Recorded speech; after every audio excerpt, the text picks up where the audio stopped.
잠깐, 이거 진짜 큰일 났는데? 여기는 일본 도쿄의 어느 사무실.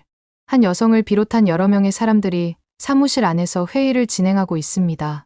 하지만 지진으로 인해 갑자기 사무실 내부가 흔들리자 사람들은 잠깐 당황하지만 이내 흔들림이 잦아들자 다시 침착하게 회의를 이어나가는데요.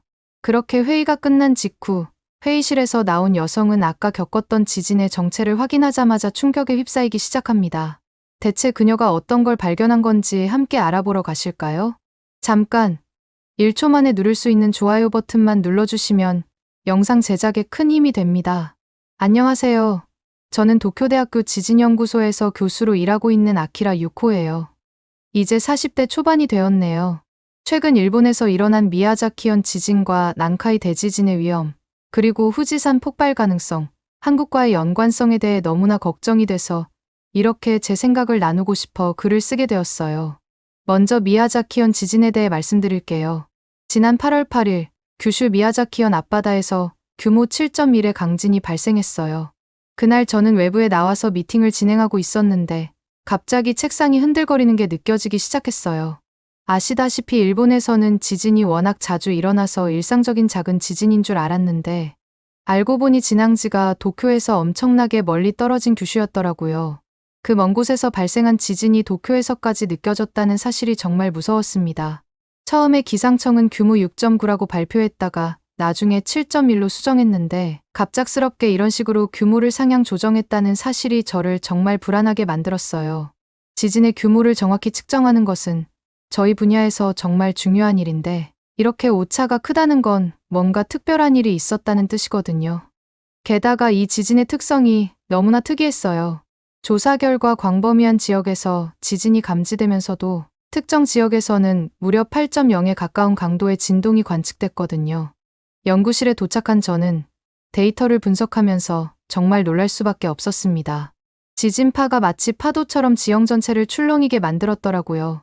이런 현상은 대규모 지진의 전조일 수 있어요. 보통 지진파는 일정한 패턴을 가지고 퍼져나가는데 이번에는 마치 여러 개의 지진이 동시에 일어난 것처럼 복잡한 양상을 보였더군요. 이런 걸 복합지진이라고 하는데 이런 경우에는 대규모 지진의 전조일 가능성이 높습니다. 더 충격적인 건 이번 지진 후에 여진이 거의 없었다는 거예요. 보통 이 정도 규모의 지진이면 수많은 여진이 뒤따르는 게 정상인데 말이죠. 지진 발생 후 거의 일주일 동안 저희 팀은 밤낮 없이 데이터를 분석했어요. 하지만 예상과 달리 큰 여진은 거의 없더군요.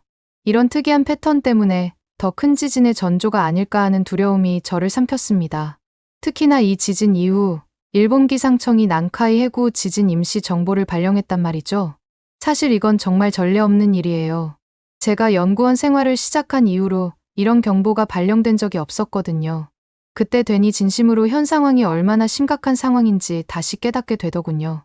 그런데 이런 위험한 상황 속에서 SNS에 한글을 접하고 착잡하다는 생각이 들었어요. 한국의 광복절인 8월 15일이 다가오면서 SNS에서 한국과 관련된 글들을 보게 됐거든요. 일제강점기 시절 일본이 한국에 저지른 끔찍한 만행들에 대한 이야기들이었어요. 심지어 어떤 사람들은 지금 일본이 겪고 있는 자연재해가 그때의 만행에 대한 천벌이라고까지 하더라고요. 물론 저는 개인적으로는 일제강점기와 지진은 전혀 관련 없다고 생각합니다. 자연적으로 발생하는 현상일 뿐이니까요. 하지만 얼마 전 유튜브에서 일본이 한국에 저지른 만행에 대한 영상을 본 이후로는 한국에 대한 일본의 태도가 또 다르게 보이긴 하더군요. 그 영상에서 본 것들이 아직도 머릿속에 생생하게 남아있거든요. 어딘가에서 얼핏 들은 적이 있긴 하지만 일본이 한국인들에게 얼마나 잔인한 짓을 했는지 영상을 통해 눈으로 보고 나니 정말 충격이더라고요. 과학자로서 객관적이고 이성적이어야 한다는 걸 알지만 그래도 이건 결코 무시할 수 없는 역사적 사실이잖아요. 일본이 한국에 어떤 짓을 저질렀는지 알고 있기 때문에 과학을 다루는 사람임에도 불구하고 굉장히 찜찜하다는 생각이 들더군요.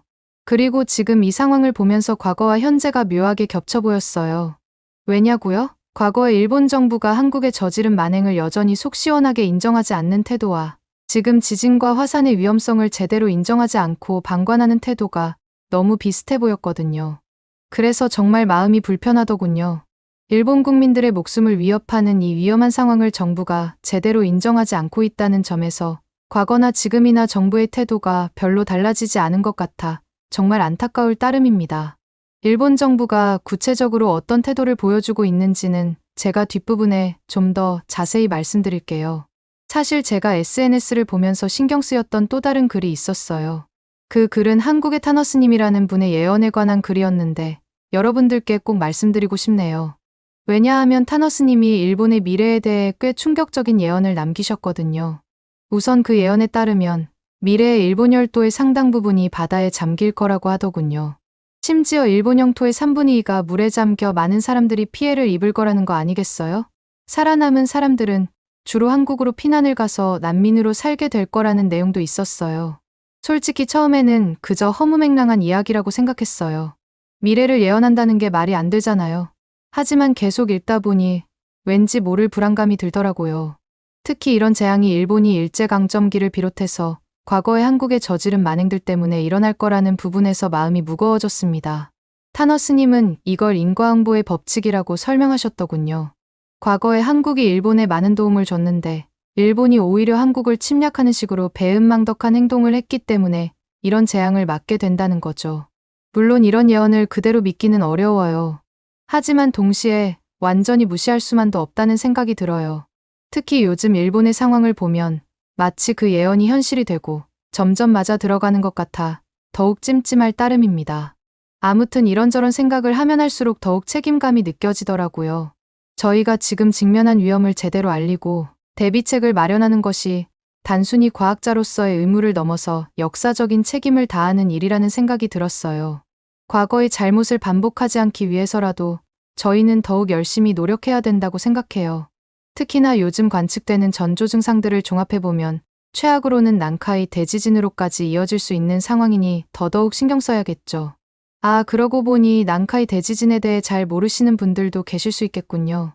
좀 더 자세히 설명해 드릴게요. 난카이 해구는 일본 시즈오카현에서 규슈 남단까지 이어지는 약 800km 길이의 해저협곡이라고 할 수 있어요. 이곳은 필리핀판과 유라시아판이 만나는 지점이에요. 두 판이 서로 부딪히면서 엄청난 압력이 쌓이고 있죠. 이 압력이 한계점에 도달하면 대규모 지진이 발생하는 거예요. 이 지역에서는 약 100년에서 150년 주기로 대규모 지진이 발생해왔어요. 역사적으로 보면 1707년 호에이 지진, 1854년 안세이 도카이 지진, 1944년 도난카이 지진, 1946년 난카이 지진 등이 있었어요. 문제는 마지막 큰 지진이 1946년에 있었다는 거죠. 그 후로 거의 80년이 지났어요. 저희 연구팀의 분석으로는 앞으로 30년 내에 이 지역에서 대지진이 일어날 확률이 무려 70에서 80%에 달해요. 이게 얼마나 위험한 상황인지 설명해 드릴게요.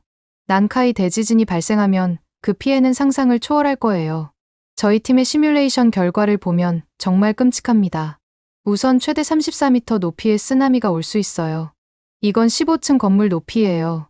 상상이 되세요? 이런 쓰나미가 해안 지역을 덮치면 순식간에 모든 것이 휩쓸려 가겠죠. 거기다가 인명피해도 엄청날 거예요. 저희의 예측으로는 사망자 수가 약 25만 명에 달할 수 있습니다. 이게 정말 끔찍한 숫자인 게 히로시마와 나가사키의 원폭이 떨어졌을 때의 사망자 수를 훨씬 뛰어넘는 숫자거든요.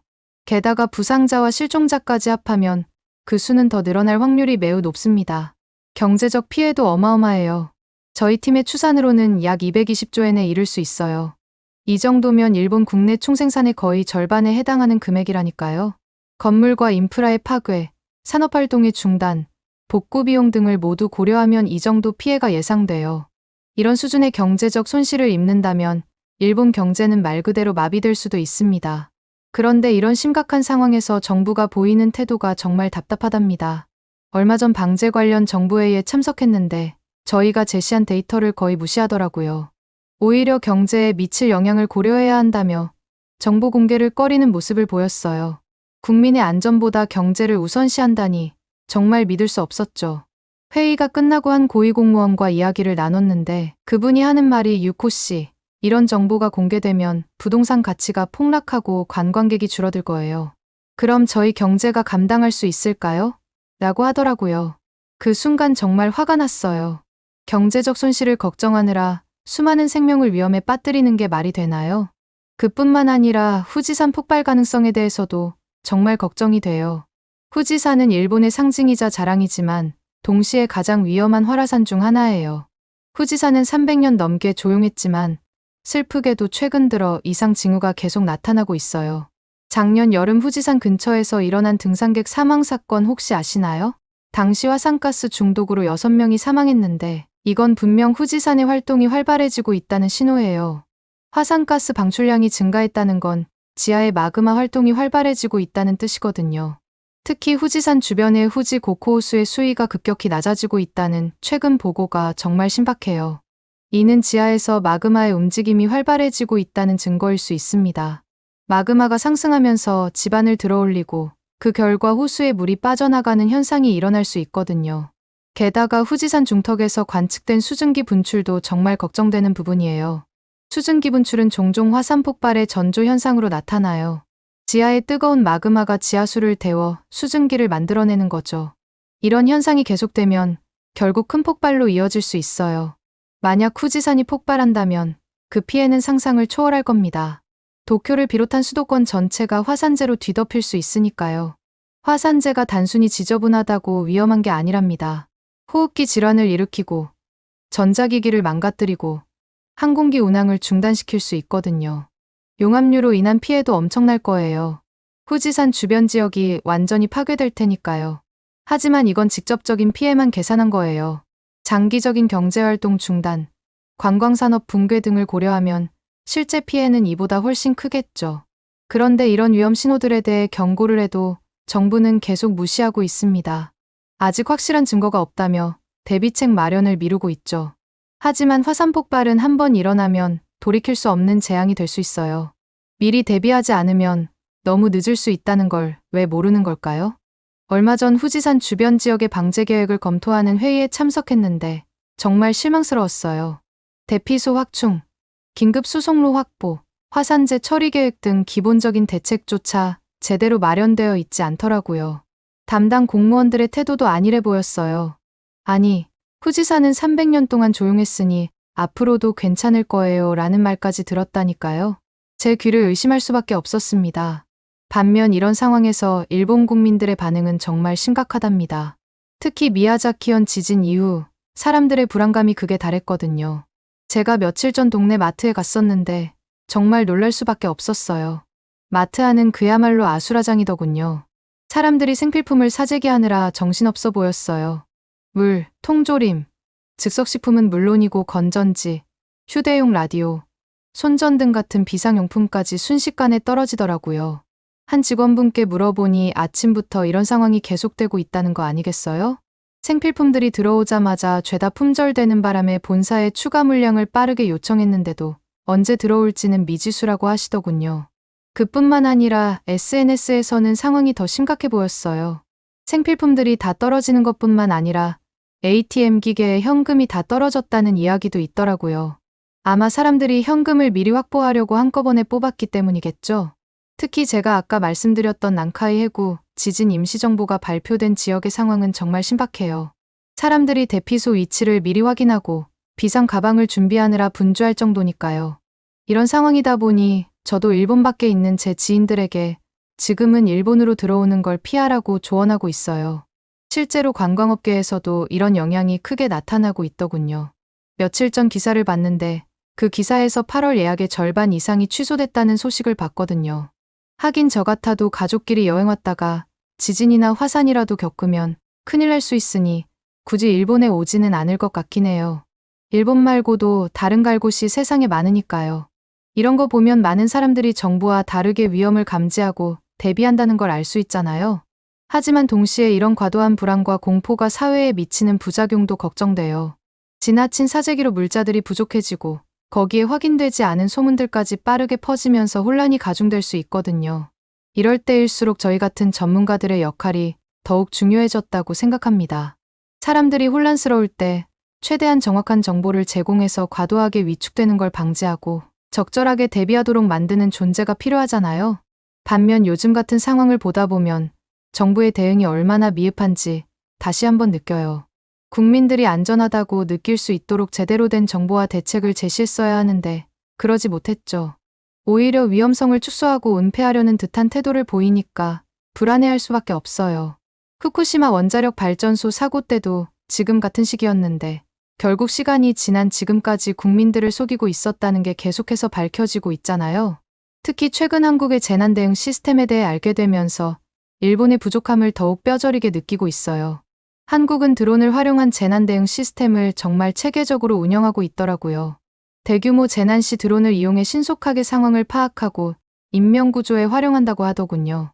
일본도 이런 시스템을 도입한다고는 하지만 아직 한국만큼 체계적이지 못한 것 같아 아쉬웠습니다.